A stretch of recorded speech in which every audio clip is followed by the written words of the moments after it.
empêcher cette maladie de se développer, cette virus de se développer. Et alors, grâce également, parce que ce que vous rendez compte, vous vous souvenez, en RDC, il y a plusieurs congrégations religieuses, c'est-à-dire les anciens colons qui sont venus, ils ont ramené ce qu'on appelle les missionnaires.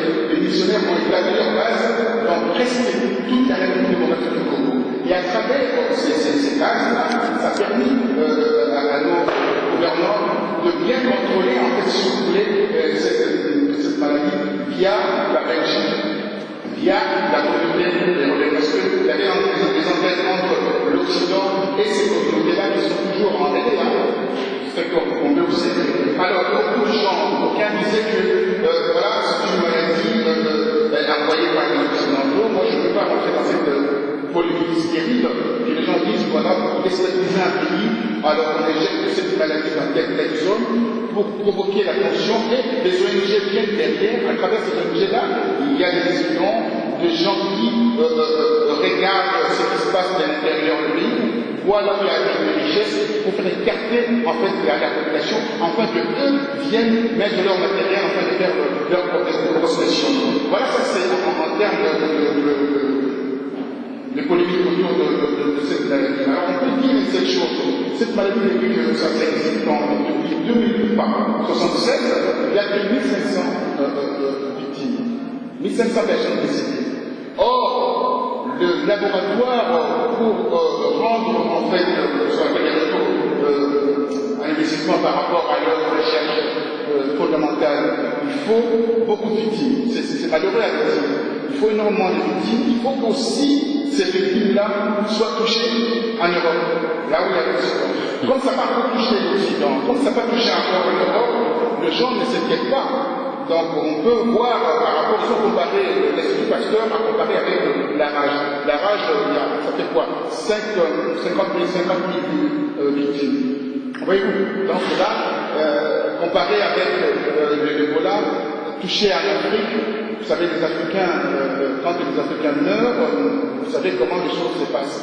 On passe le radar de la presse sur cet événement, et puis après le lendemain, les gens oublient. Mais ce qu'on doit faire par rapport à nous-mêmes, il y a des problèmes qui se passent au niveau de l'Afrique, quand la case du voisin brûle, on ne regarde pas la case du voisin.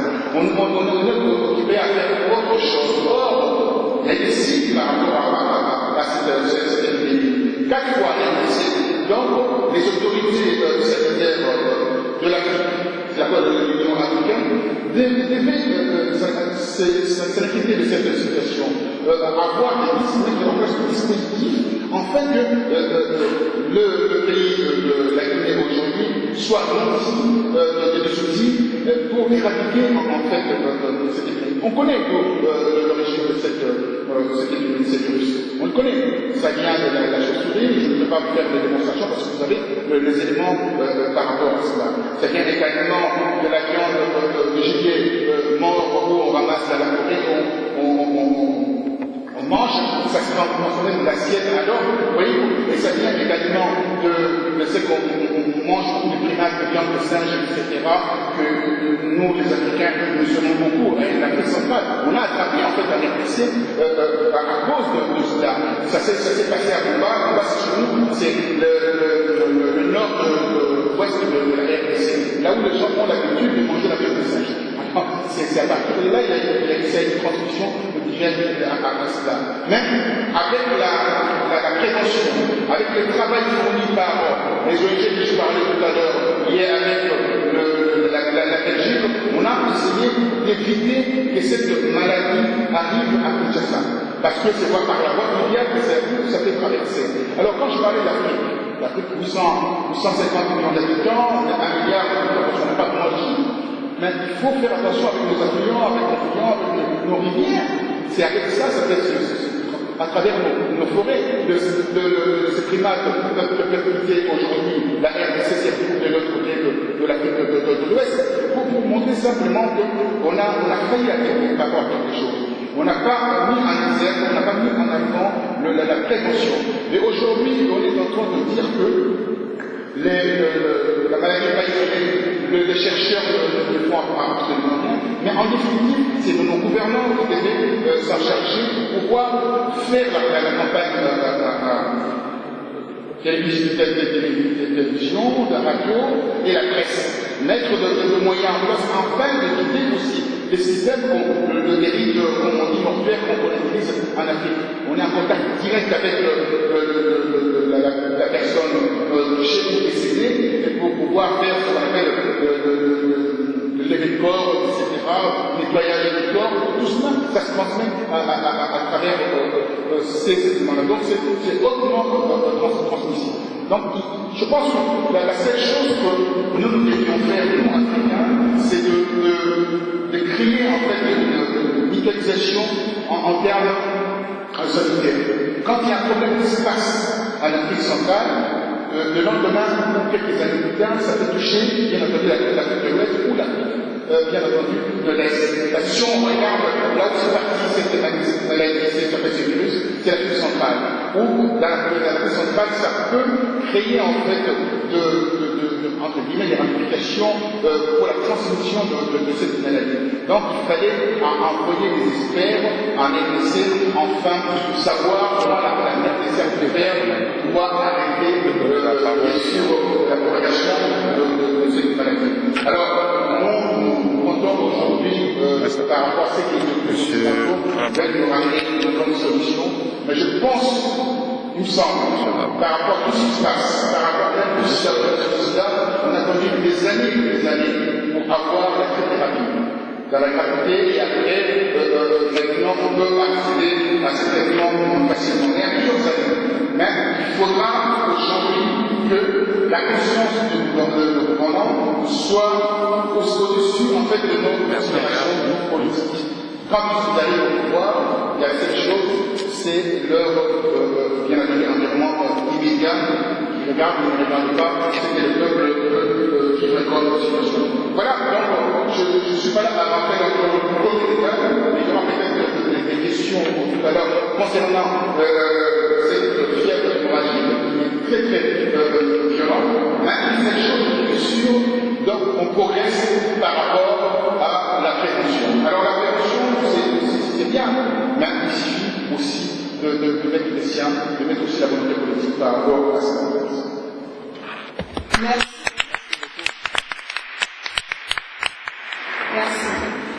C'est bien ce que je disais tout à l'heure, on n'est pas en train de polémiquer ni de désigner des coupables possibles, c'est juste en tout cas de voir les choses plus larges et surtout de voir qu'est-ce qu'on peut mettre en place. Parce que ce qui n'a pas été fait, est-ce qu'on a des actions correctives pour en tout cas changer ça, pour éviter surtout la propagation de la maladie. Donc, je vais donner la parole au représentant de l'ambassade, parce que monsieur l'ambassadeur n'est pas là, mais moi je vais donner la parole à ses représentants. Il sera là. Il sera là tout à l'heure. Il sera là. Il sera là. Non, en fait, je vais prendre la parole pour dire quelque chose au nom de l'ambassadeur qui m'a donné incessamment. C'est juste pour remonter tout ce que le professeur Congolais a dit.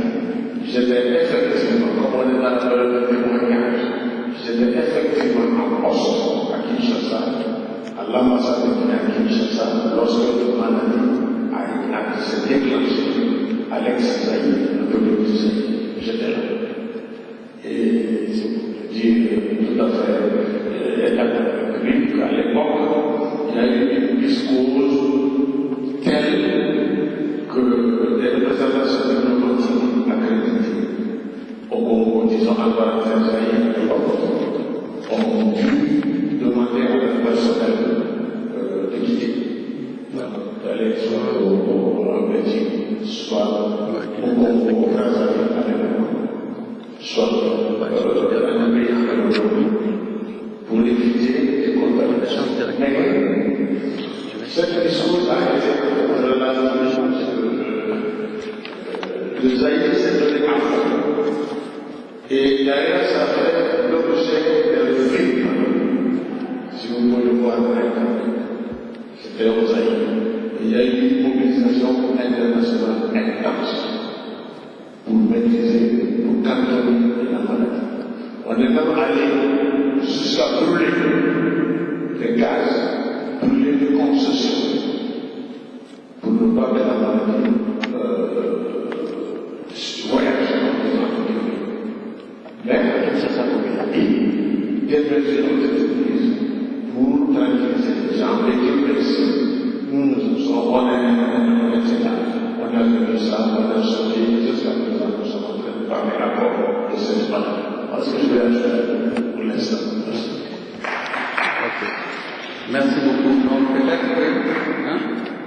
Voilà, donc il y a beaucoup de personnes amis à la Guinée qui ont fait le déplacement, par exemple M. Rabat qui est voilà, chargé des relations extérieures et sortant à la mairie de Vitry, on le remercie, et puis on remercie évidemment tous ceux qui sont ici présents, et on sait qu'il y a beaucoup de choses à dire sur cette maladie et que vous avez beaucoup de choses à dire, donc on va organiser des échanges de quelques minutes, puisque nous sommes, comme vous le savez, confrontés au temps, mais voilà, je pense que ceux qui veulent échanger, poser des questions au professeur et puis ou apporter leur témoignage, on peut le faire. Alors, donc, oui. Alors, donc, soyez les bienvenus, bonjour, merci d'être venus pour cette conférence consacrée à la Guinée. Qui nous rassemble aujourd'hui, malheureusement, pour un sujet qui n'est pas très joyeux, mais bon, en tout cas, votre présence nous honore et cette solidarité nous va droit au cœur. Merci pour nos frères et sœurs guinéens qui sont aujourd'hui dans un pays où sévit aujourd'hui la fièvre hémorragique, la fièvre Ebola. Et donc, c'est vrai que c'est la première fois de son histoire que la Guinée est confrontée à cette terrible maladie. Et donc, cette situation, en tout cas, nous touche tous de très très près et nous inquiète aussi. Alors, si on s'est rassemblés aussi aujourd'hui, c'est justement pour faire part, manifester notre solidarité à tous nos frères et sœurs qui sont là-bas aujourd'hui, leur dire qu'on ne les oublie pas, qu'ils sont dans notre pensée.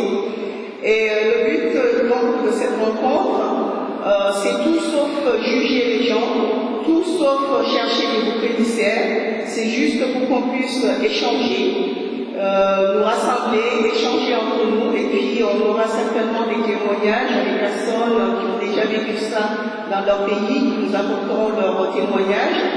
Mais le but, c'était aussi pour essayer en tout cas de rassurer sans bien entendu minimiser la situation, parce qu'on sait que la situation elle est grave, elle est sérieuse. Mais c'est aussi en tout cas pour essayer d'échanger, de comprendre au mieux ce que c'est cette maladie. Bon, moi je ne suis pas spécialiste de la maladie. Bon, je suis cadre de santé mais pas médecin. Bon, j'ai une certaine connaissance en matière en tout cas de prévention de santé publique, mais bon, cela ne me donne aucunement l'expertise de pouvoir parler de la maladie. Il y a des spécialistes qui sont là pour ça, ça ne sera pas moi.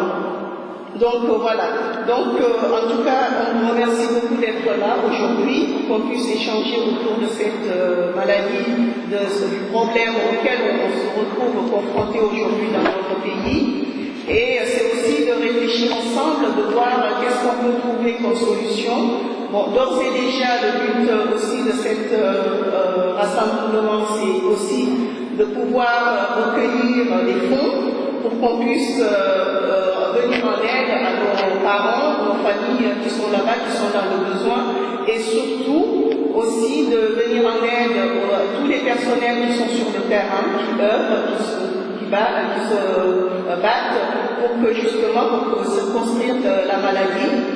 Et je ne peux m'empêcher quand même de rendre hommage à toutes ces personnes malades et surtout aux personnes, aux familles qui ont perdu déjà des proches dans cette maladie. Et de rendre hommage aussi à toutes ces personnes, les professionnels, les bénévoles, les associations, les ONG qui sont sur place, qui sont en train de nous aider pour combattre la maladie. On sait que la maladie n'a pas pour le moment en tout cas, à notre connaissance, à l'état des études scientifiques, en tout cas, ils n'ont pas encore trouvé de remède contre ça, mais on peut mettre des actions en place. La première action étant l'information et la prévention. Donc on peut mettre des actions de prévention en place. Et ça, je pense qu'il faut que tout le monde soit au clair pour ça. Donc pour débattre de ça, nous avons des invités. Nous avons son Excellence l'ambassadeur de Guinée qui n'est pas encore là parce que il est empêché, parce qu'aujourd'hui on sait qu'il y a des manifestations dans la ville, donc l'accès est un peu compliqué en voiture, mais en tout cas il ne sera tardé, il est en route. Nous avons aussi d'autres invités qui sont là, des Africains comme nous, mes frères et sœurs qui sont venus pour nous soutenir, pour nous faire aussi leur témoignage aussi de leur expérience malheureuse de cette maladie. Donc, pour le moment, je vais passer la parole à Monsieur le Président de la coordination des associations guinéennes, Monsieur Kadra Malik Diallo. Merci. Merci, Normandie. Donc, avant de prendre la parole, donc, je vais laisser le doyen, comme ça se fait. C'est un coup d'État. Dire quelques mots. Voilà, mes chers amis, nous n'allons pas aller de ma chaîne. L'expression africaniser la science, c'est maintenant. Guinéaniser la recherche scientifique, c'est maintenant. Sauver nos populations, faire de la prévention, c'est maintenant. Ebola est une maladie ancienne et en même temps une maladie nouvelle. Nous ne nous en sortirons qu'avec nos autorités compétentes, en mettant sur place la recherche et en encourageant les chercheurs. C'est le but principal de notre rencontre. Ensuite, avant de passer la parole au président de la CRG, nous allons nous lever juste une minute à la mémoire des victimes. Levez-vous. S'il vous plaît.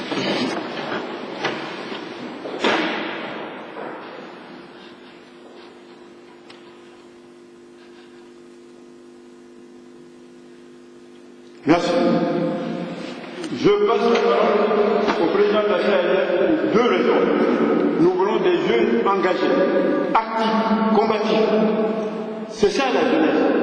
Ils ont l'énergie, ils ont la foi. Et je rends hommage à ces jeunes Guinéens de la diaspora et ceux de l'intérieur qui se mobilisent sans compter.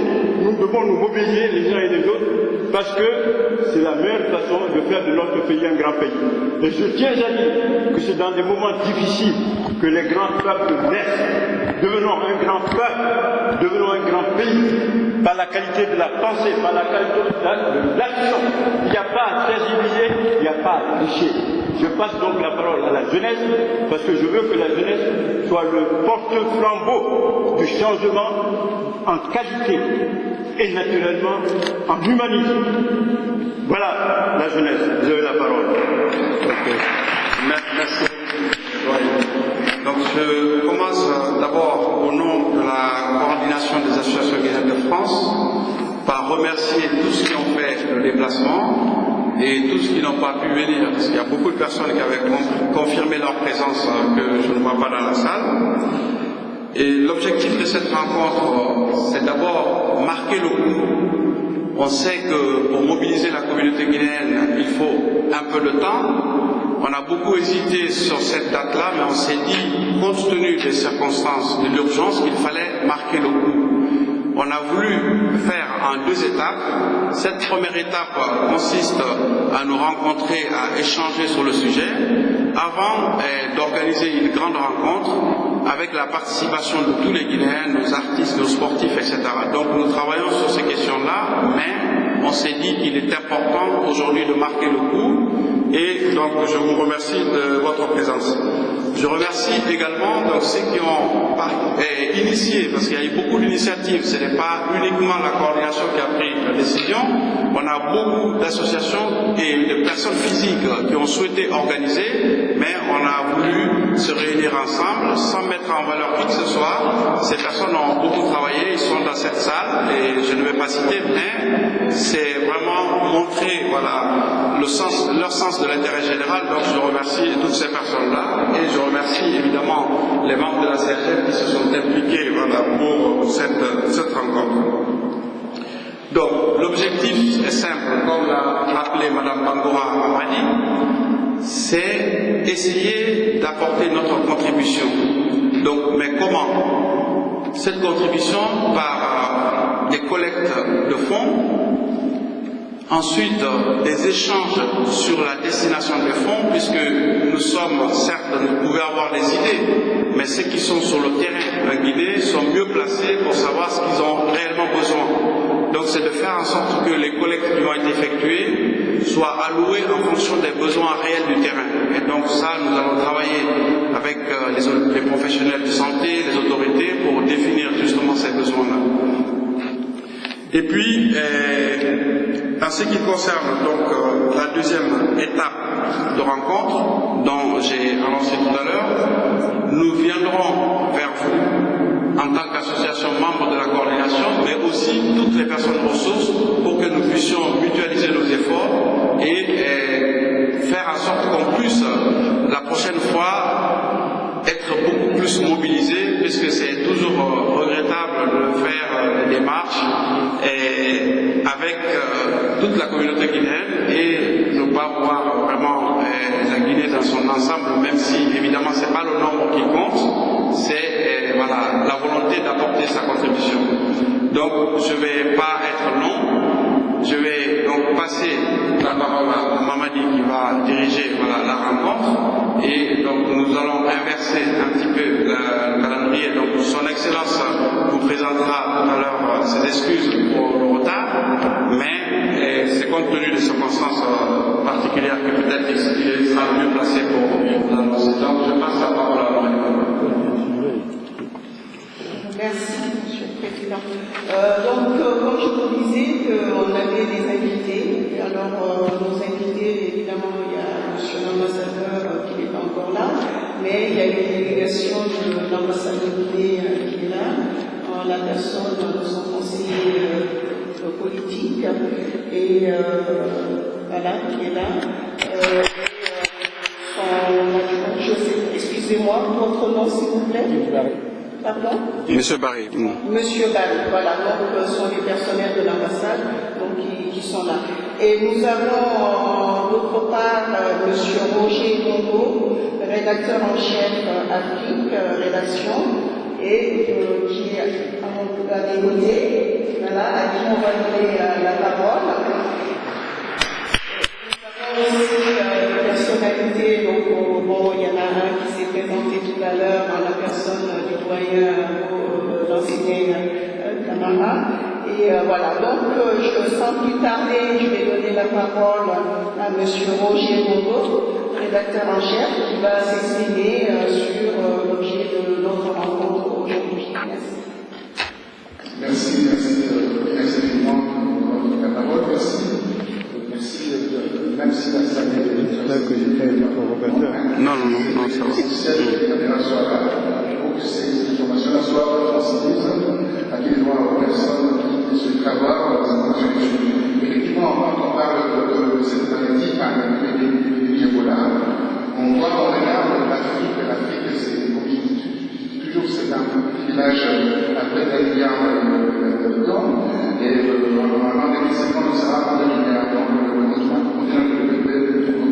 Alors, quand on revient sur cette épidémie qui est l'Ebola, ça a commencé en fait au Soudan. Ça commence au Soudan, ça a traversé le Soudan via la rivière qui s'appelle l'Ebola. Et cette rivière, c'est entre le Soudan et la RDC, c'est en 1967. C'est à partir de là, on donnera le nom de cette maladie. C'est des noms de rivières l'Ebola porte aujourd'hui. Alors, quand on regarde 1967 jusqu'aujourd'hui, on n'a pas fait grand-chose. On n'a pas fait grand-chose en termes de prévention, en termes aussi d'information sur cette épidémie. En 1967, il y a eu 200 personnes qui ont été infectées par ces virus. Par le souche pour la salle. C'est à partir de là qu'il y a eu ces cascades de décès et 250 victimes en 1995. On passe de 287 victimes en 2016. Et en 2012, on se retrouve avec 39 victimes recensées par l'Organisation mondiale de la santé, on se rend compte d'une seule chose, qu'il y a une baisse au niveau de la propagation de cette maladie. Pourquoi? Parce que la guerre des 6, si vous voulez, a été s'est préparée à cette maladie, nantie de plusieurs mon intervention, c'est d'abord remercier les explications très éclairées que M. Mbogos a apportées. Mais ce que moi j'ai retenu, c'est d'abord la complexité du problème. Ce n'est pas un problème de cette épidémie classique, et complexe aussi parce qu'il y a des effets psychologiques très graves aussi. De venir par rapport aux gens qui ont jusqu'à installer des maisons, etc. Tout ceci, c'est dit quoi? Ça veut dire tout simplement l'ignorance est un élément qui est très important et qui, à mon avis, constitue un code complet qui ne permet pas de savoir véritablement gérer cette situation de crise, parce que ça, c'est une véritable situation de crise. Le deuxième élément important, c'est qu'il faut une large politique de gestion à la fois du patrimoine forestier, du patrimoine fluvial, d'avoir une véritable politique, en sorte de gestion des espaces pour pouvoir circonscrire les problèmes dès qu'ils viennent. Mais ceci demande des investissements lourds que la CRAGL ne peut pas nourrir. Alors, qu'est-ce que nous pouvons faire? Concrètement, c'est aujourd'hui, ce que nous rencontrons aujourd'hui, c'est pour préparer la réforme publique qui va avoir lieu, si j'ai bien compris, par la suite. C'est insister sur la notion de prévention et sur la notion d'information. Alors concrètement, c'est quoi? Aujourd'hui, ce que la CRAGL peut faire, c'est d'abord soutenir les éléments d'information que nous avons à disposition ici. Soutenir matériellement, si vous voulez, leur permet d'avoir des relais assez suivis, imprimés, pour que les informations passent. Ça, c'est une façon de réduire considérablement les dangers liés à ces psychoses tout à fait incongrues. Peut-être que les gens qui sont chargés de l'information chez nous, qui n'ont pas beaucoup d'appréhension par rapport à ce problème, n'ont pas beaucoup d'informations leur relation permettra de résoudre cette question-là. C'est quelque chose que vous avez proposé à l'Assemblée comme étant prioritaire. Parce que, aujourd'hui, nos outils, ce sont ces gens-là. Plus ils sont équipés, plus ils ont la possibilité de danser la communication, parce que nous sommes bien dans cette sphère de la mondialisation, où la communication, la circulation instantanée de l'information est capitale. Donc, s'ils ont les équipements qu'il faut, ça nous permettra de résoudre ici un handicap énorme. Deuxièmement, leur relation, les organes de presse sont chez nous. Ça permet de relayer en temps réel les informations, quelle que soit la crise considérée. Et je pense que cette information, s'il faut qu'elle est relayée de manière absolument réelle et objective, les autorités seront tenues d'avoir conscience comme ça. Marc, oui. Voilà, du temps. Tout à fait. Okay. Merci beaucoup.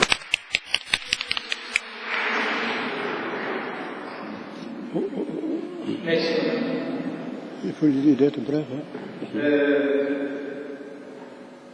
Normalement, je représente l'acteur à cette réunion, en l'absence du président qui est occupé à l'UNESCO.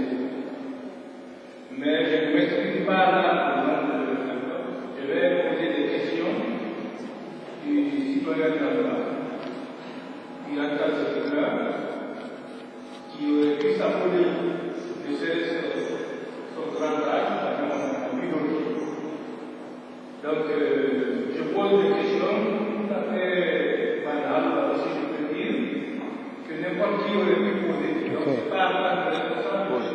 Pause. C'est pour m'éclairer aussi. Alors, notre frère de l'ambassade dit qu'on avait brûlé carrément des habitations de certains malades de l'époque dans l'ex-Zaïre. Bon. Et la chose vient de là, a commencé là-bas. On connaît maintenant les propagations.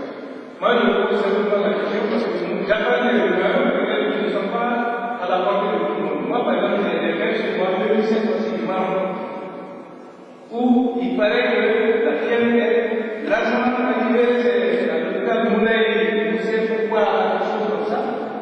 Et les autorités demandent d'aide, on sait que la fierté est là et on va. Alors, moi, c'est pour des précisions comme ça parce que il a parlé de l'organisation. Une maladie qui sort le soir dans les forêts du Gabon, le matin, elle est à Paris. Voilà. La performance des modes de transport, des moyens de transport, la performance est telle que aucun moyen ne peut à la qu'est-ce que vous pouvez nous dire sur cette rumeur marchienne que j'ai approchée, je l'ai dit tout à l'heure, concernant le Maroc, des pécheurs et des c'est un grand résultat, or nous avons des relations sanitaires. Tu vas répondre. D'une part, et d'autre part, nous ne pouvons pas que ceux qui n'ont pas de Maroc, c'est ça à alors, on a pris des dispositions à Ouassi, mais est-ce qu'on a pris des dispositions à Ouassi? Alors, qu'est-ce que vous pouvez nous conseiller si un parent arrive là, il est venu pour la rage, il est venu par la il appelle, je me contente de vous le téléphone. D'accord, on a compris. Ok, on va. Merci beaucoup. Dis-lui de savoir que nous mettons aussi à partir du moment où la seule façon de circonscrire le mal, c'est l'isolement. Donc il faut absolument insister là-dessus que le temps de terminer là, j'ai vu beaucoup de cerveaux, peut-être qu'il faut on ne sait pas. Dis-lui d'arrêter. Mais tu le connais comme elle est. Non, les autres, on doit parler. D'accord. Quand je parle, il n'y a pas que la première chose que je transmets en parlant. Si quelqu'un a la pierre de la caméra, il parle, les gens ne pensent pas qu'on ne voit pas combien ça. Ah, ça c'est un médecin. Mais qui a maladie de savoir. D'accord. C'est vrai. Est-ce que la rumeur. On a compris. C'est 8 médecins décédés en Guinée. C'est ce qui a fait qu'on appelle l'hôpital chinois de Guinée. Est-ce que tout ça est? Merci beaucoup. Alors, l'hôpital. Bien, maladie de savoir prendre le micro. Mais elle dit qu'il y a une personne. Ok, merci. Je ne suis pas le représentant de l'ambassade du Maroc. Déjà. Je ne suis pas au Maroc. Je suis à Paris. Je suis le représentant de l'ambassade du Maroc. Comme information de la propagation de ce que j'ai dit tout à l'heure, du voyage de la planète. La dernière information que nous avons, c'est le canal.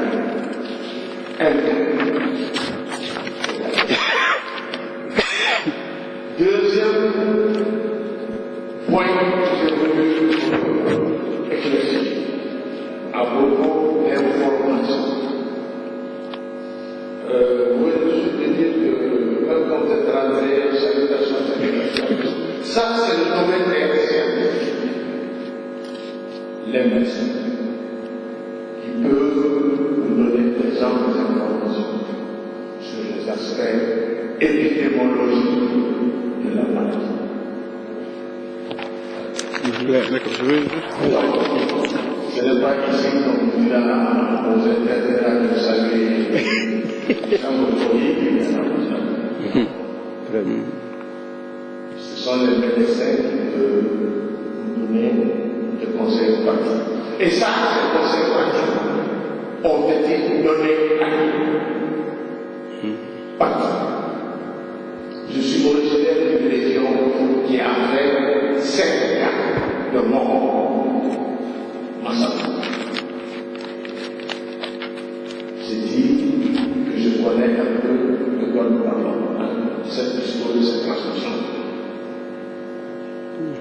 y a eu un effort considérable de sensibilisation. C'est vrai, à Massamba, il y a eu une incorporation dans la mesure où il y a une incompréhension, c'était fini. Il y a eu une incompréhension à Massamba qui a fait mettre complètement en moule, complètement dans les efforts des PDC, le gouvernement des PDC. Heureusement, aujourd'hui, il y a eu ça. La prévention a devenu centrale. Et il y a une compréhension totale entre ces médecins et la population. Donc, cette information est largement donnée pour que donc, les populations savent voir ça. Merci beaucoup. Merci. Merci. Je vais juste compléter un peu. Alors, juste pour aller dans le même sens, mais il ne faut pas peut-être confondre les rôles. Il appartient aux États d'assurer la sécurité et la santé des populations. Il appartient aux États de prendre des mesures nécessaires pour protéger ceux qui sont en France pour la France, ceux qui sont en Guinée pour la Guinée, même s'il peut y avoir une coopération. Nous, notre rôle, c'est d'essayer de créer un élan de solidarité autour de cette question-là, puisqu'on ne peut pas être indifférent. Donc, c'est d'apporter notre contribution au niveau associatif. Et on n'a pas évidemment la prétention d'avoir des éléments confidentiels que les États peuvent disposer. C'est marquer notre solidarité, essayer de mobiliser des fonds, essayer d'avoir des informations précises pour l'emploi de ces fonds. C'est notre rôle. Donc peut-être qu'il y a des communications qui... guinéen qui, en ce moment, comme ça a été très expliqué, je remercie M. Rocher, se traverse ce pays, mais aussi, je pense que le peuple guinéen a été soutenu dans le passé de toutes les luttes des peuples africains. Je pense que nous sommes redevables d'une certaine action de solidarité, et à travers ça, on peut, je veux dire, grâce au réseau qu'on anime, apporter à vos côtés toute la solidarité qu'il faut y partager avec vous ces moments qui sont très durs. J'apprécie d'ailleurs l'intervention de Mamadima Kamada qui disait que c'est vrai qu'il faut qu'on affronte l'approche qui a été apportée par rapport à cette question. On n'est pas là, je veux dire, pour faire un tribunal. On est là pour essayer de trouver des essais dans l'urgence et apporter. Pour ceux qui croient, on peut dire que si vous voulez, Dieu nous a envoyé ça, on peut quand même, en tant qu'humain, être actif et aller de l'avant. C'est vrai que c'est toujours, connaissant le mouvement associatif, c'est toujours difficile de mobiliser le dimanche, vous voyez, il y a pas mal d'activités, et je pense qu'il y a toujours une volonté, toujours un groupe de femmes et d'hommes qui sont toujours, je veux dire, plus sensibles que les autres, ce qui nous amène aujourd'hui. Je peux vous dire, nous partageons nos souffrances actuellement avec nos amis de Guinée, et je proposerai des activités avec notre ami Cissé à vos côtés, et je vous souhaite beaucoup de courage et de l'avenir, non seulement de l'ordre de ce problème pour la Guinée. Merci.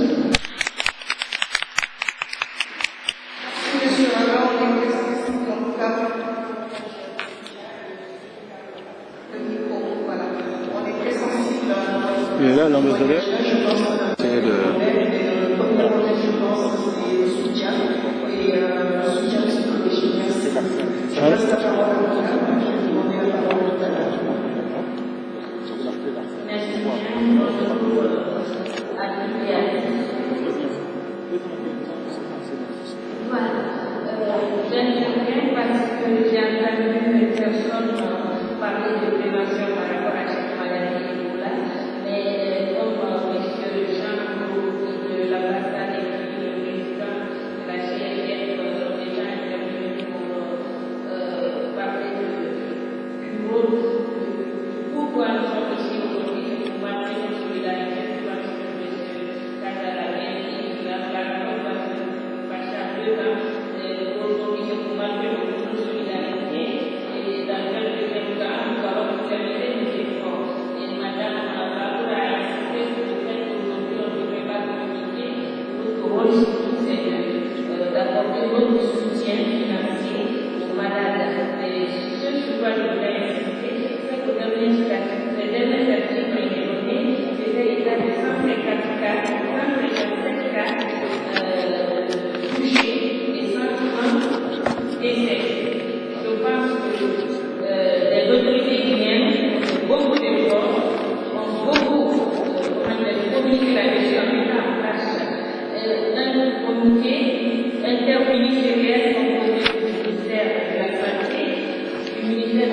communication et le ministère des Affaires sociales. Donc largement communiqué pendant que les petits Maliens s'amusaient à intoxiquer et cela a permis de contenir la maladie et la vie à partir de le corps parce que avec le premier qui ont connu cette maladie ont mis au minimum 3 mois pour contenir la maladie. Elle a été à 2 mois et cela a limité la propagation à grande échelle de cette maladie. Donc nous félicitons aujourd'hui et disons parler politique et par respect pour nos proches qui sont touchés, puisque la coalition ont décidé également. Moi j'avais dans mon village sensibilisé, ils m'ont dit qu'ils étaient informés parce qu'à la radio de la vie et vraiment les mesures ont été prises pour circonscrire cette maladie. Encore une fois, bravo aux autorités guinéennes. Ça c'est pas. C'est ça quand même.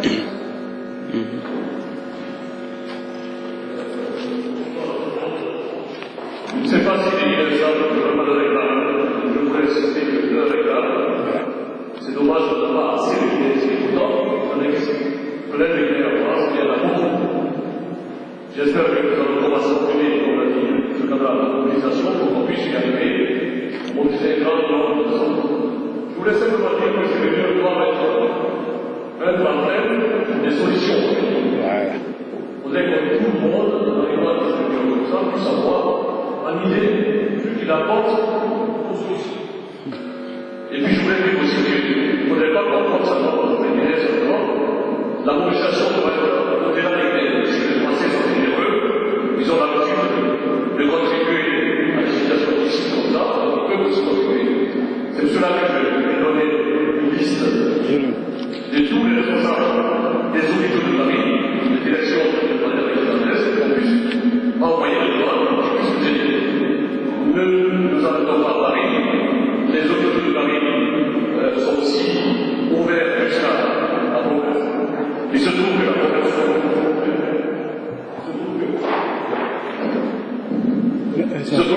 aussi peut nous aider. Donc je ne sais pas s'il y a un compte ouvert au niveau de l'association ou bien au niveau de l'ambassade, mais rien se faire pour que les Guinéens puissent, chacun à son niveau, puissent venir donner quelque chose. Donc il faudrait absolument qu'on y pense pour qu'on puisse accéder à l'argent. Dans des situations comme ça, c'est l'économie, c'est l'argent qui compte. Donc on va chose.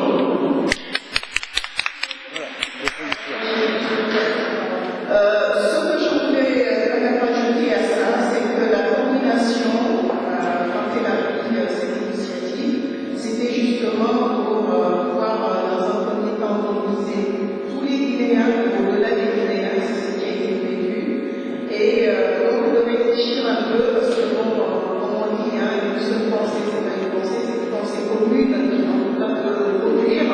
Donc, c'était justement faire appel à cette réflexion collective pour que tous ensemble, justement, il puisse y avoir des propositions et des propositions concrètes pour qu'on puisse avancer. Et d'autre part, on en profite aussi pour lancer un appel aux responsables d'associations qui sont ici, de mobiliser aussi les membres de leurs associations. Il faut vraiment qu'on se retrouve. On a vraiment ce niveau-là, c'est-à-dire qu'à chaque fois qu'on appelle, les gens ne se retrouvent pas. Et ça, moi, je trouve ça dommage. Et surtout dans des situations comme ça, moi, je pense qu'on devrait vraiment gagner nos forces. Et c'est vraiment qu'on va tout mettre sur nous.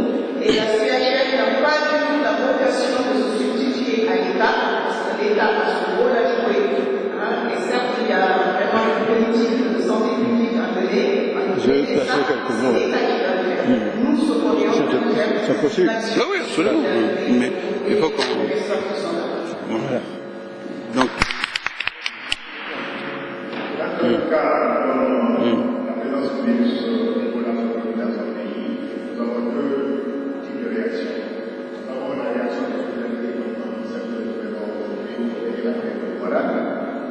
Et puis il y a aussi le fait qu'on doit rapidement mettre en place une politique de prévention à long terme.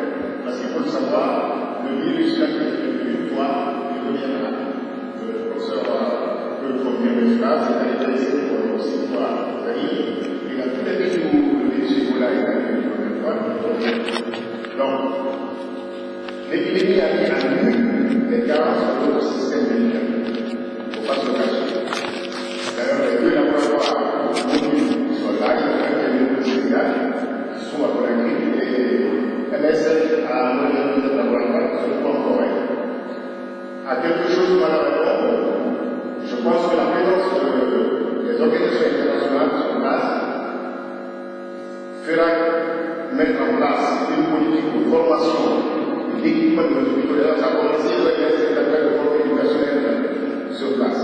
Donc, nous avons été désarmés parce qu'il n'y a pas d'activité du virus, la présence du virus sanguin. Donc, les bars, les gens ne sont pas touchés. Pour le lourd du payé par le personnel médical, nous avons un médecin notamment qui est mort avec 8 membres de sa famille. Donc, il n'y a pas cette activité. Maintenant, on sait que le virus fait le problème et qu'il va revenir. C'est maintenant qu'il faut prendre des dispositions. Donc, alors, les autorités ont mis du temps à débattre. Comme souvent, on a pensé qu'en partie de la mauvaise publicité du pays. Donc, on a mis beaucoup de temps. Maintenant, tout le monde a pris conscience qu'il fallait mettre un coup de lavage. Je n'ai pas pris hier, j'étais au téléphone avec des gens en Guinée. Ils disent avec assez de chansons, avec des publications Facebook sur la maladie, ici au départ, il n'y a rien. Donc, ils ne se rendent pas compte du danger que nous avons. Bien sûr, je ne sais pas arrivé à regarder la vie de cas. Le virus est très évident. Il y a des taux de mortalité, il y a 65%, 157 cas, 151 cas et 57 décès. Donc, un taux de 65%. Il faut prendre des dispositions qu'il faut. Je vous remercie. Merci.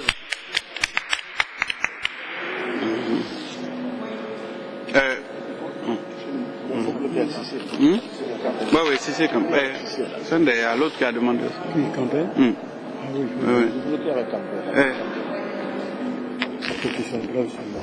oui, oui, mais comme. Oui. Oui, il y a l'autre micro.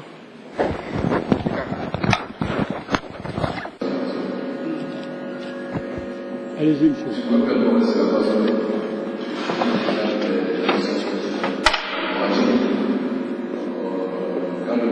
a venu à cette réunion, moi-même j'ai pris la nouvelle chose que le monsieur qui va à la télé, nous sommes ministres. Alors, j'ai dit au président, moi, en tant que président, les anciens sportifs, notre contribution, si on pouvait trouver un stade à football, pour que je puisse mobiliser tous les sportifs qui sont en activité, par une activité, on puisse faire un match de la vraiment ça, motiver tous les players, pour venir payer notre système monétaire au système au stade. Nous, la recette sera notre contribution pour aider notre pays ici. Donc, c'est plus que moi je veux dire.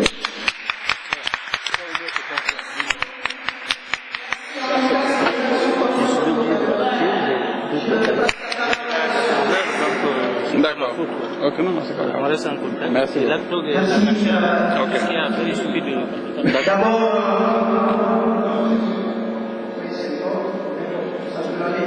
D'abord, moi, je félicite les initiateurs de cette on va arrêter là. C'est l'ambassadeur. Il vient pas, on ne le voit pas. Au dernier message, il me disait qu'il était là, il était bloqué dans les trucs. Je fais 3 semaines se bat contre cette réunion aujourd'hui. Je le félicite et je lui dis que c'est une très bonne chose, une très belle initiative pour que cela continue et dans l'intérêt à la fois de notre communauté que nous vivons ici en France et en Europe, mais également dans l'intérêt du peuple politique. Mais aujourd'hui, par rapport à ce fléau qui menace, je peux dire, toute la planète, puisque cet événement, ce fléau est planétaire, vous savez, ce virus voyage dans les airs, par terre et partout. Donc c'est un problème de santé publique et qui nous concerne tous. concerne pas seulement les Guinéens, mais également les Africains, notamment les pays limitrophes, vous savez. Beaucoup de pays, certains ont même fermé leurs frontières avec la Guinée. Ça, ce sont des informations que chacun de nous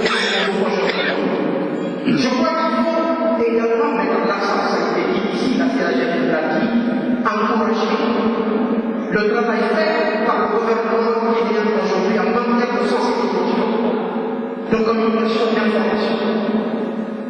Je ne reviendrai pas sur ce que la CAGF vient de dire ici, mais je crois que notre objectif, notre rôle à nous, en tant que Guinéens vivant à l'étranger, notamment nous qui sommes en France ici, parce que vous savez que nous parlons beaucoup de nous, pas seulement pour parler, mais ils apprennent des actions concrètes, des actions de communication, ils apprennent comment chercher des médecins, des chercheurs, pour pouvoir venir en aide à la population en Guinée et au-delà de notre frontière. Et je pense qu'il faut qu'il y ait une synergie entre tous ceux qui sont sur le terrain actuellement en Guinée, mais également ceux qui sont sur les autres terrains dans les autres pays africains, notamment limitrophes, qui sont également confrontés.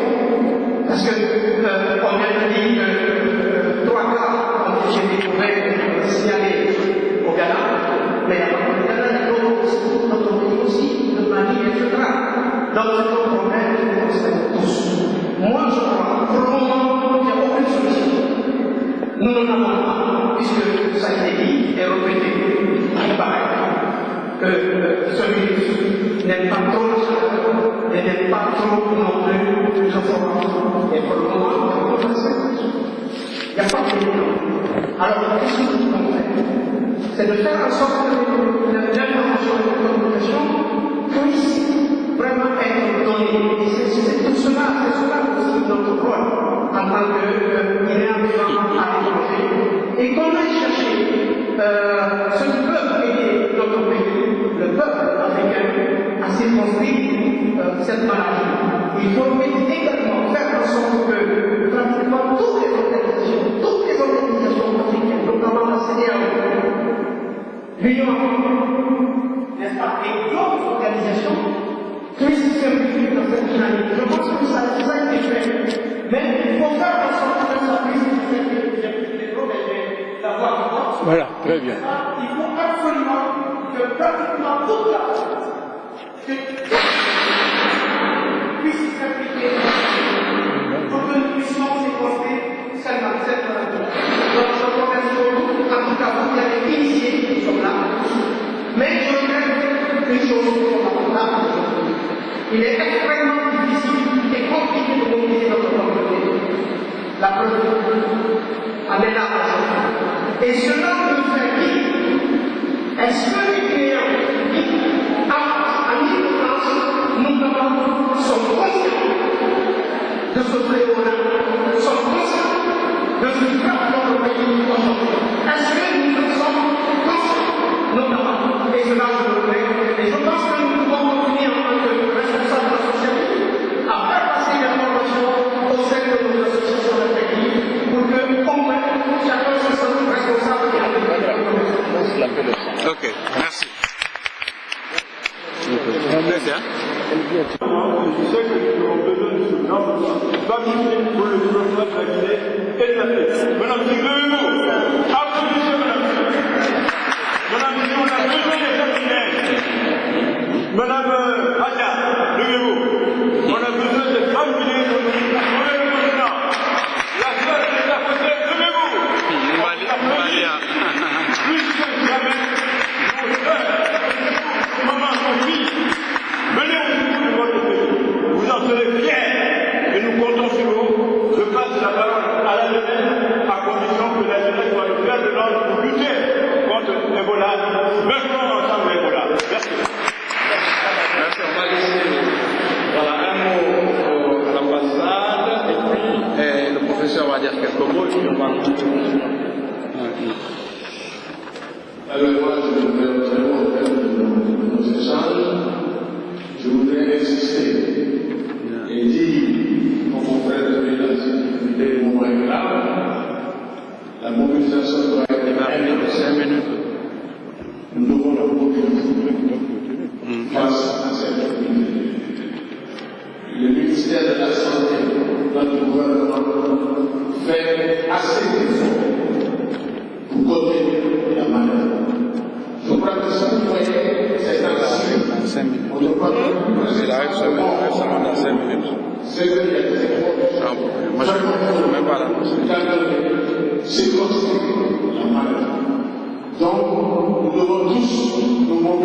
Et franchement, quel que soit le nombre de Guinéens présents aujourd'hui ici, c'est déjà important. C'est déjà important. Nous qui sommes fiers, nous sommes contents. Et nous avons de la chacun de nos villages, toutes les personnes de service, chaque pense à son pense à cette pense au moyen qu'il doit faire pour combattre cette aussi dans ce secteur. Donc franchement, nous continuons à proposer, nous supportons l'ambassade, nous supportons les autres, nous supportons. Merci beaucoup. Donc, je passe la parole à Oui, oui. Il y a des gens qui demandent la parole dans la salle. Moi, je terminerai avec. Vous terminerez. Vous allez conclure ou... Je conclue maintenant. Oui, laisse-le conclure. Je parlerai rapidement. Je vois qu'il y a une passion autour de cette épidémie. Une seule chose qui est sûre, on va se servir de l'expérience de la Guinée. La Guinée a fait un travail formidable pour leur reconnaître.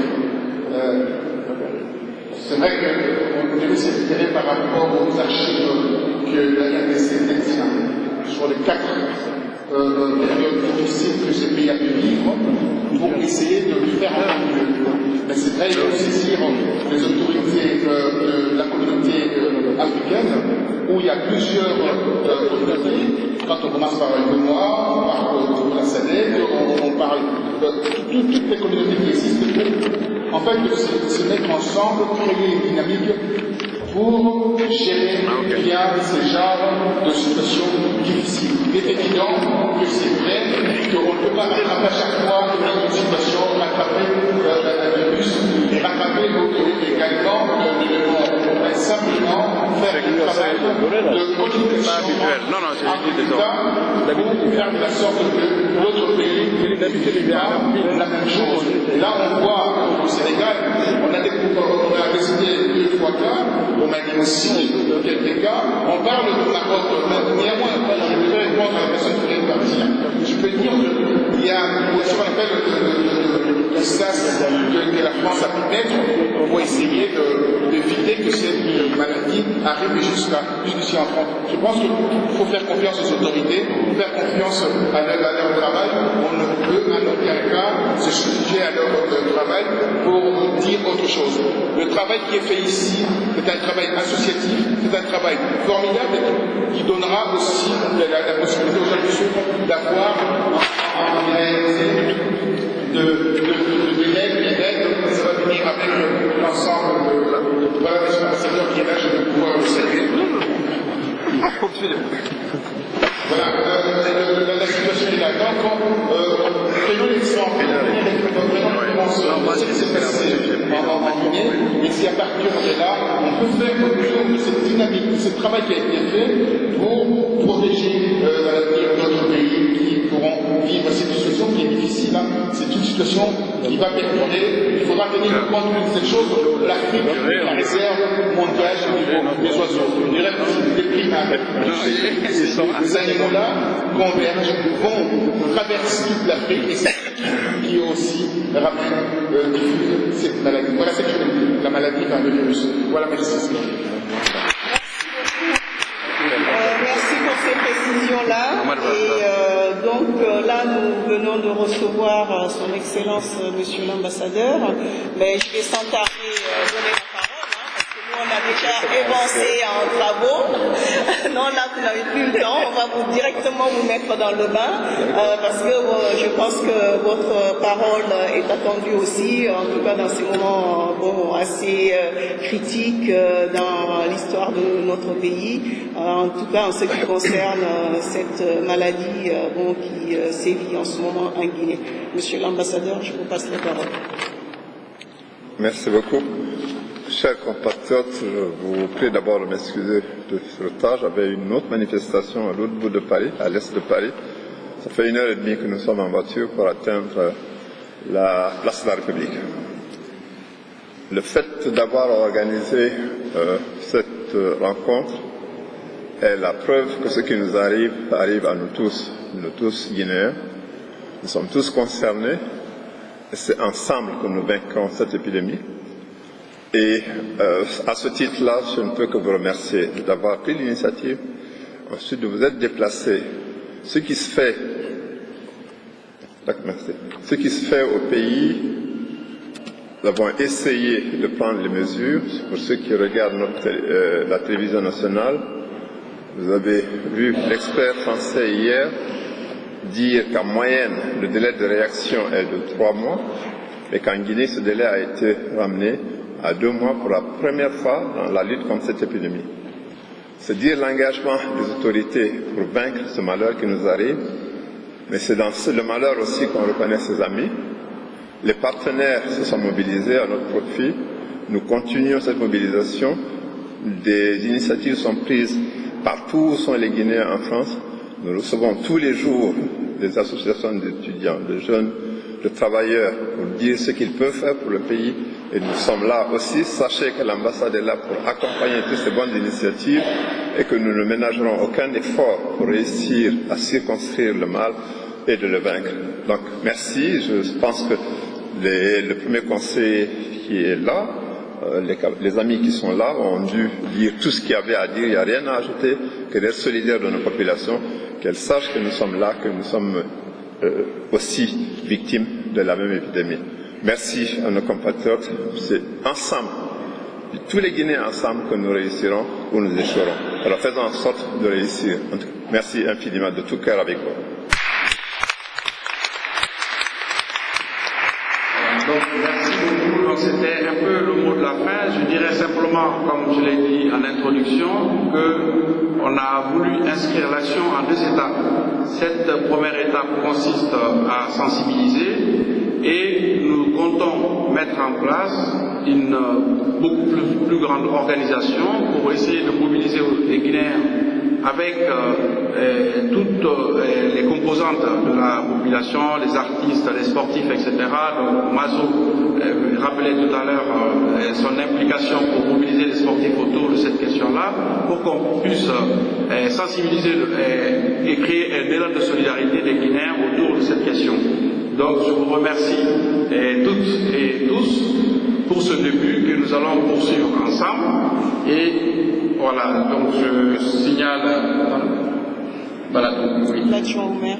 Oui, d'accord. Donc la présence évidemment de M. Gassama Moubelamine qui est toujours avec nous dans tout ce qui concerne sa réélection, voilà, évidemment, que son Excellence félicite pour sa réélection dans la mairie du 20e. Et donc, je ne sais pas s'il y a des questions à poser, il y en a eu pas mal d'échanges et on est pris par le temps. Donc je pense qu'il faut, voilà, qu'on se mobilise autour de la CHF avec toutes les associations membres et non-membres et les personnes ressources pour qu'on puisse créer un élan de solidarité autour de cette question et qu'on puisse réussir avec la maladie comme nous le disons tous. Merci. Merci donc pour votre attention. Merci Monsieur le Président. J'ai juste à donner la parole à une personne parce que bon, beaucoup ont réclamé, malheureusement on ne peut pas donner la parole à tout le monde, mais je vais donner quand même une parole à une personne dans la salle. Voilà. 5 minutes là.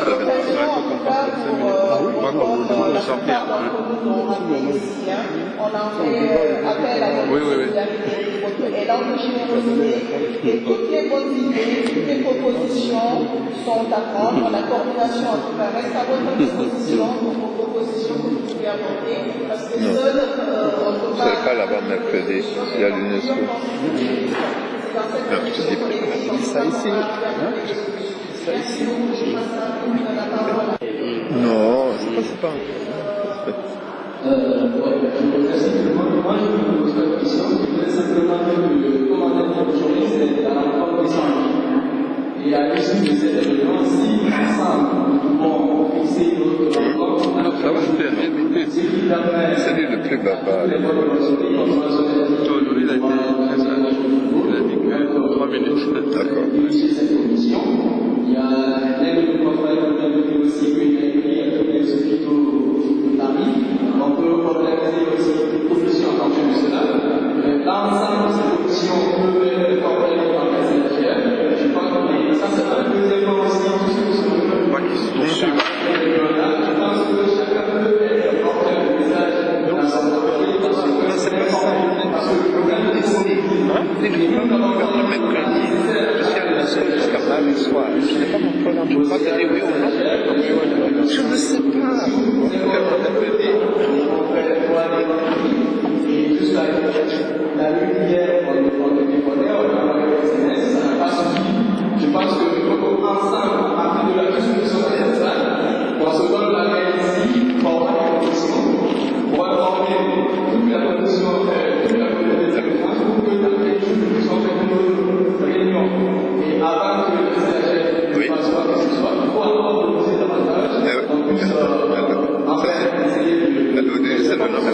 dans 5 minutes.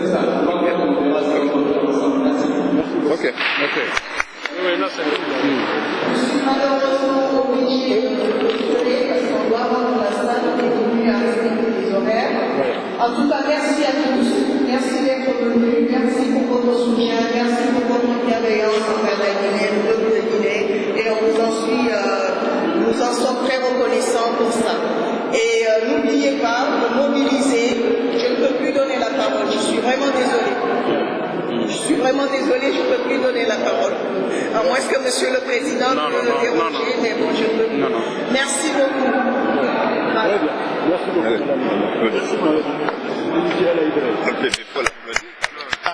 Amis téléspectateurs, nous sommes très heureux d'avoir en direct son Excellence Monsieur Amara Camara, qui est l'ambassadeur de la République de Guinée ici en France. Son Excellence, bonjour. Bonjour. Voilà, je voulais savoir quelle est la situation actuelle par rapport à la propagation de l'épidémie d'Ebola dans votre pays. Depuis quelques jours, on a réussi à stopper l'avancée. On ne dit pas qu'on a vaincu, mais on a circonscrit l'épidémie. Et les premiers éléments signes, les signes positifs, on a eu 2 guérisons, ce qui n'était pas prévu. Comme je l'ai dit tout à l'heure, le gouvernement a eu un délai de réaction des plus courts, le délai normalement de 3 mois. Et nous avons mis 2 mois à réagir. Et nous avons eu le concours de toutes les bonnes volontés de nos partenaires sont venus en masse. Et dans ce drame-là, on a retrouvé beaucoup d'amis. Et ça se passe pour le meilleur. Nous essayons de faire le meilleur. Ce n'est pas facile. On a nettement moins de morts. Donc, c'est déjà un net progrès. Est-ce que l'épidémie d'Ebola qui sévit actuellement en Guinée est-elle la même que la fâcheuse épidémie d'Ebola qui a décimé une partie de la population dans l'ex-république d'Isaïr? C'est l'Ebola, mais c'est une variante encore plus sévère que la variante qui a sévi en Afrique centrale. C'est en ça que les spécialistes sont en train de voir quelle est l'origine, quels sont les signes, les vrais symptômes, et puis les signes, les cliniques, pour arriver à déterminer une riposte encore graduée. Cette riposte-là, nous sommes en train de la mettre en place. Et en même temps, les différents spécialistes sont en Guinée. L'Institut Pasteur français est en Guinée et seront mieux placés pour donner les indications techniques, médicales. Mais le mal est très très sévère.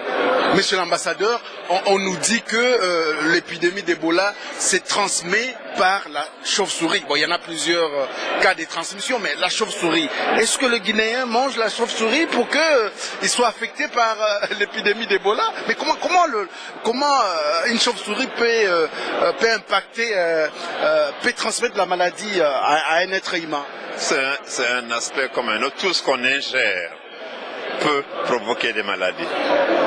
Avant d'avoir Ebola en Afrique centrale, on mangeait bien des singes.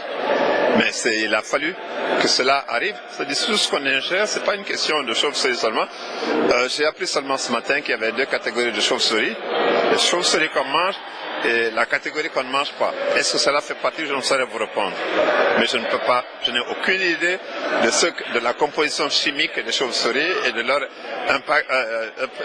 impact sur la santé humaine.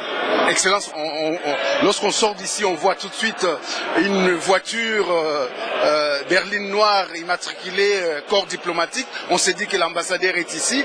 Alors, comment voyez-vous la communauté guinéenne? Est-ce que vous croyez qu'elle va se mobiliser pour faire face à cette épidémie? Quel est votre message par rapport à cette diaspora guinéenne qui est assez dynamique ici en France? En ce qui concerne la France, je peux vous rassurer que la communauté guinéenne tout entière s'est mobilisée pour soutenir, aider nos populations, mobiliser ici toutes les sensibilités, toutes les bonnes volontés pour aider notre pays. Et cela pour l'ensemble des communautés. Cette communauté qui est dynamique reste mobilisée. Elle comprend que cette épidémie concerne la Guinée, concerne les Guinéens, concerne toute la Guinée, concerne tous les Guinéens. Et c'est en ça que la communauté ici s'est mobilisée. En tout cas, son Excellence, Monsieur l'ambassadeur Amara Camara de la République de la Guinée, nous vous remercions d'avoir si gentiment répondu à nos questions et nous souhaitons vraiment que la Guinée puisse se sortir de ces mauvais passes qui, nous le disons, lorsque la Guinée est touchée, c'est toute l'Afrique qui est touchée dans son entièreté avec ces 54 pays. Donc nous espérons que l'épidémie d'Ebola sera éradiquée le plus rapidement pour que l'Afrique continue à être ces continents qui est hospitalier, dont les peuples sont des peuples transfrontaliers et avec beaucoup de valeurs et de cultures. En tout cas, Excellence, merci encore une fois. Merci pour votre soutien, merci pour votre solidarité. Merci au nom de tous les Guinéens de ce que vous faites pour la communauté noire en France. Merci beaucoup. Merci Son Excellence. Merci. Il y a encore un peu de bruit, mais on continue quand même cette interview, cette fois-ci avec M. Kadra Malik Diaby, qui est le président de la KGF. C'est bien ça? La CAGF, tout à fait, la coordination des associations guinéennes de France. Voilà, alors qu'est-ce que vous pensez de cette réunion qui vient de se tenir aujourd'hui? Est-ce que vous pensez que la diaspora guinéenne est prête à répondre face au début, enfin pas au début, mais face à un grand défi, qui est celle de pouvoir éradiquer l'épidémie d'Ebola? Oui, je pense que la population guinéenne de France est parfaitement prête à faire face. C'est vrai que on a voulu marquer le coup sans prendre le temps nécessaire pour mobiliser tous les Guinéens, mais comme c'est une organisation qui va se faire en 2 étapes, je pense que la prochaine étape donnera un élan de solidarité, mais déjà la mobilisation et les contributions qui sont faites ne sont pas négligeables. Quel est l'état de lieu actuel concernant cette épidémie d'Ebola qui est faucheuse au niveau de la République de la Guinée? Donc selon le ministère de la Santé, c'est plutôt en régression. La maladie est plutôt en régression, ça a été contenu dans les foyers et donc nous espérons que cela va continuer et il y a un pourcentage de guérison qui est plus élevé à Conakry que dans les régions, mais la tendance est la baissière selon ce qui est donné par les autorités, les informations données par les autorités. Oui, Monsieur Katra, je voulais savoir, vous savez très bien qu'en Afrique, lorsque quelqu'un est malade, la famille veut venir toucher les corps, etc., etc.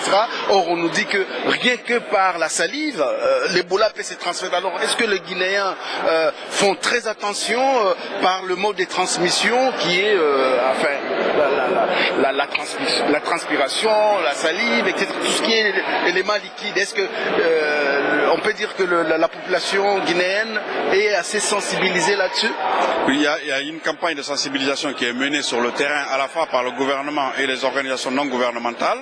Je pense que la sensibilisation est assez poussée et la population est consciente de cette situation-là et nous sommes nous-mêmes en contact direct avec nos frères, nos sœurs qui sont sur place. Ils sont assez sensibilisés sur la question. Mais on n'est jamais trop sensible, il faut continuer à informer pour indiquer les modes de transmission et les modes de protection des populations.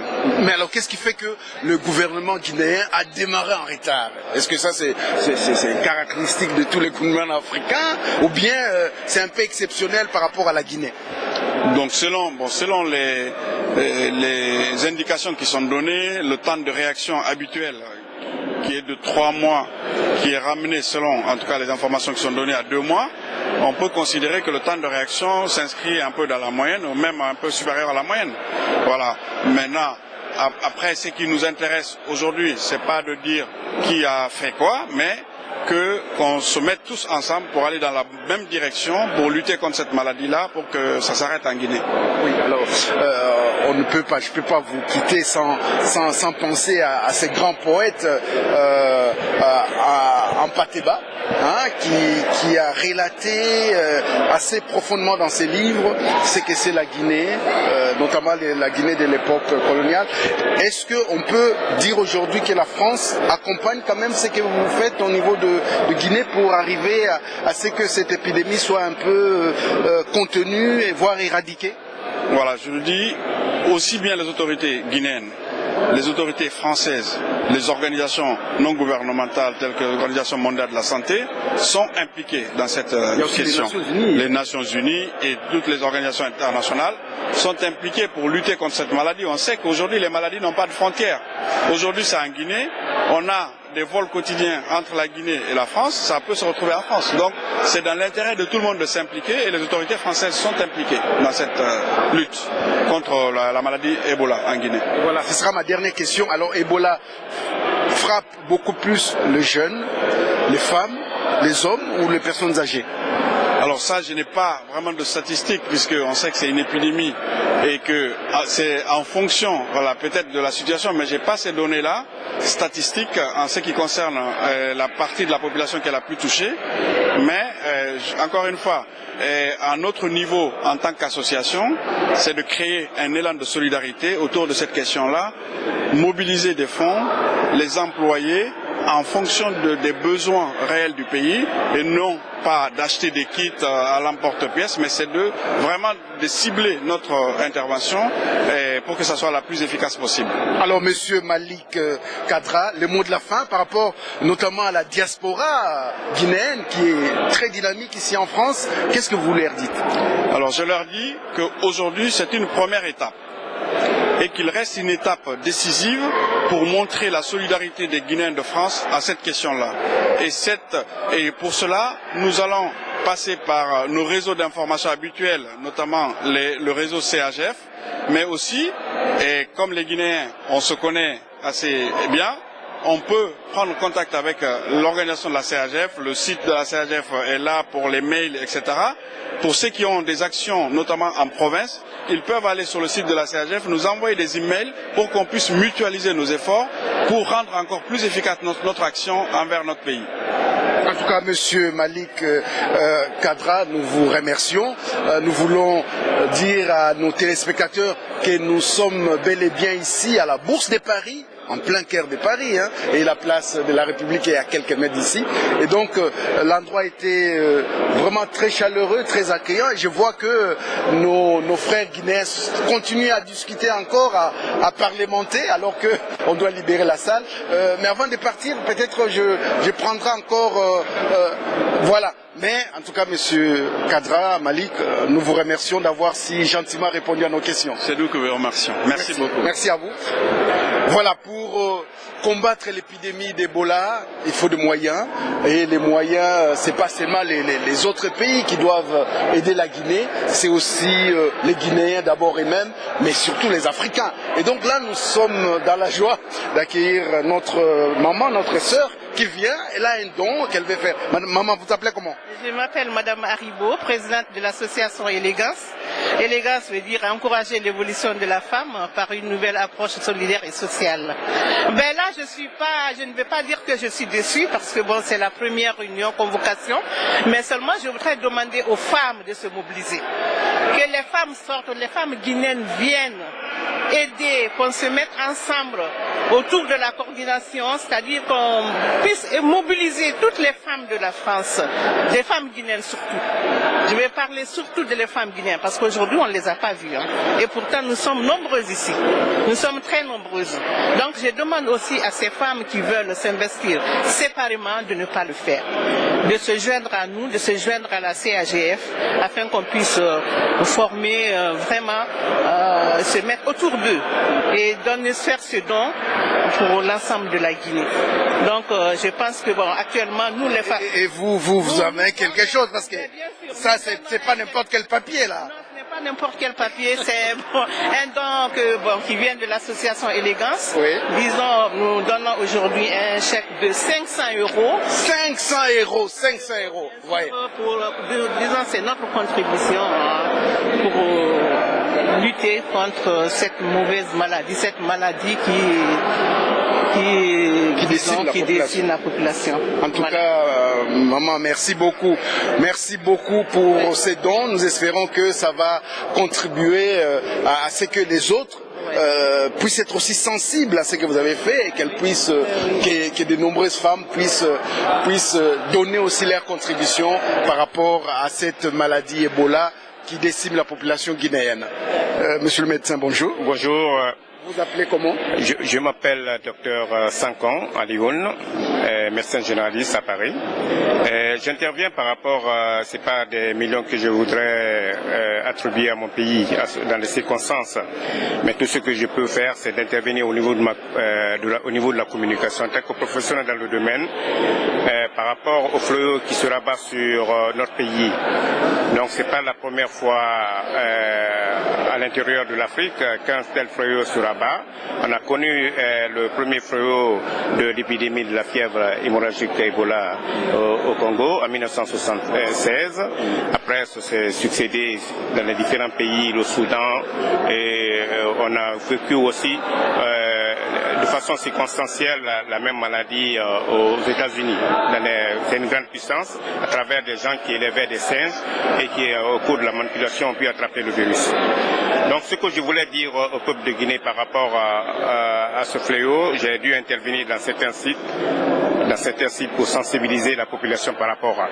Ça a été une maladresse au niveau de l'éducation de la population qui n'ont pas pu s'imprégner de très bonnes informations au niveau de la consommation de la viande de brousse. Cette viande de brousse qui a été consommée dans la partie sud de la Guinée, qui est à l'origine de cette maladie, c'est-à-dire plus particulièrement la viande de singe. Donc c'est une viande qui a été certainement consommée en état de putréfaction, début de putréfaction, et qui a provoqué une certaine intoxication. Et donc je résume que, en quelque sorte, en rassurant le peuple de Guinée que la récréation de la fièvre la fièvre hémorragique Ebola est terminée en Guinée. Et c'est tout simplement de s'appuyer, comme l'a fait Médecins sans frontières, auquel je rends un vibrant hommage par rapport à leur participation dans la plupart des pays d'Afrique à travers leur fondateur, et aussi un remerciement aussi à leur fondateur, Dr Bernard Kouchner, et qui ont intervenu à un moment opportun, c'est-à-dire en essayant d'organiser le cordon sanitaire médical en Guinée. Je veux dire, dans l'intervalle de 2 mois, c'est ce qui a pu cerner la situation. Il faut que l'on arrive à continuer au niveau de la formation de l'équipe sanitaire guinéenne, au niveau de les interventions de plan d'urgence par rapport à un tel fléau, et ce sera pour moi quelque chose de très important. Donc en parlant un peu de virus, c'est un virus qui a pour réservoir le singe, les animaux de la brousse, le singe, la chauve-souris, tout le monde connaît le chimpanzé. Donc il faut faire attention, l'Afrique doit faire attention au niveau de cette mutation qui devient très brutale chez nous, du moins que les populations se trouvent dans un état d'ignorance, qui ne connaissent pas la maladie. Et la mutation virale, on a pu avoir cerné la situation au niveau des bactéries. Aujourd'hui, le problème crucial dans le monde, c'est le problème viral. Oui. Donc il faut que l'Afrique fasse attention en accentuant en grande partie ses efforts au niveau de l'hygiène et l'éducation de la population. C'est très très important. Oui. Mais docteur, je vous coupe à la parole. Oui, oui. Vous êtes médecin guinéen, vous êtes à l'hôpital de Paris. Oui. Moi j'aurais pensé que comme vous veniez passer un message, vous disiez non, demain je prends mon vol pour aller à Conakry à 8h, enfin le premier vol pour aller soutenir mes compatriotes. Or là, oui. Je vous dis très sincèrement, monsieur, que les projets sont en cours. Les projets sont en cours, ça ne va pas tarder. Je tiens rapidement à me mettre à la disposition de mon pays. En tant que médecin, les circonstances m'ont poussé aujourd'hui à prendre une décision de tout abandonner ici pour que je puisse aller servir mon pays.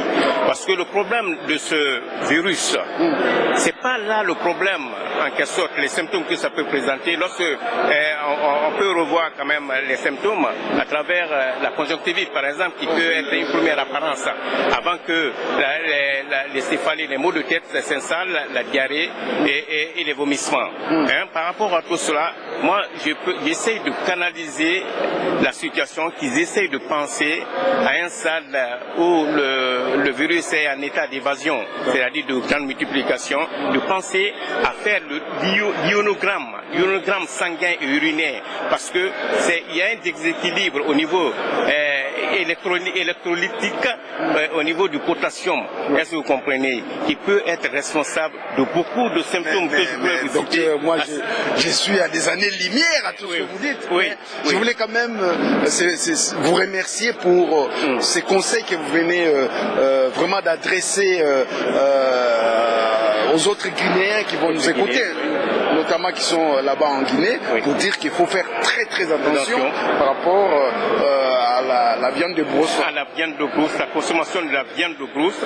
La consommation doit accéder, toute viande, la consommation actuellement doit accéder à plus de 100 degrés. Voilà. Pour tuer vraiment le microbe à l'intérieur. Il faut boucaner la viande. Il faut boucaner la viande pour que l'on puisse vraiment être en sécurité et essayer de repérer les gens qui peuvent être susceptibles à ce niveau, surtout les personnes qui présentent des larmoiements, les conjonctivites, ce sont des gens qui doivent passer directement à un test, le test qu'on appelle ELISA, pour qu'on puisse repérer l'état immunologique de la personne, les moyens de défense, parce que là je peux conseiller pour l'instant, je n'ai pas de remède miracle, je n'ai pas de milliards à donner à la Guinée, que les gens puissent, la santé guinéenne puisse commencer à penser à prendre des médicaments tels que la vitamine C, qui peut vous donner une certaine immunité, des moyens de défense, la vitamine E par exemple, en attendant que l'on retrouve ce vaccin, et des moyens de prévention actifs, c'est-à-dire tout malade qui est susceptible de nous révéler que les premiers symptômes de la maladie, à travers la diarrhée hémorragique, le vomissement hémorragique, hématénèse et méléna, qu'on puisse essayer de directement passer à un test, le test d'ELISA, pour pouvoir connaître les états de défense de son organisme. Et ça me paraît très important, mais je rassure la population à ce niveau que la récréation de la fièvre Ebola est terminée à travers la seule résolution de Médecins sans frontières de pouvoir former le cordon médical d'urgence. Vraiment, monsieur le docteur, nous vous remercions. Il y a quelques jours, nous étions aux Nations Unies où on nous a rassuré véritablement qu'il y avait vraiment une prise de conscience pour mieux éradiquer cette maladie et faire en sorte que ça ne puisse pas se propager dans tout. Voilà. En tout cas, nous remercions aussi notre ami et confrère Roger Bongos qui a assuré la réalisation de cette émission. Nous vous disons au revoir, bye bye, ciao.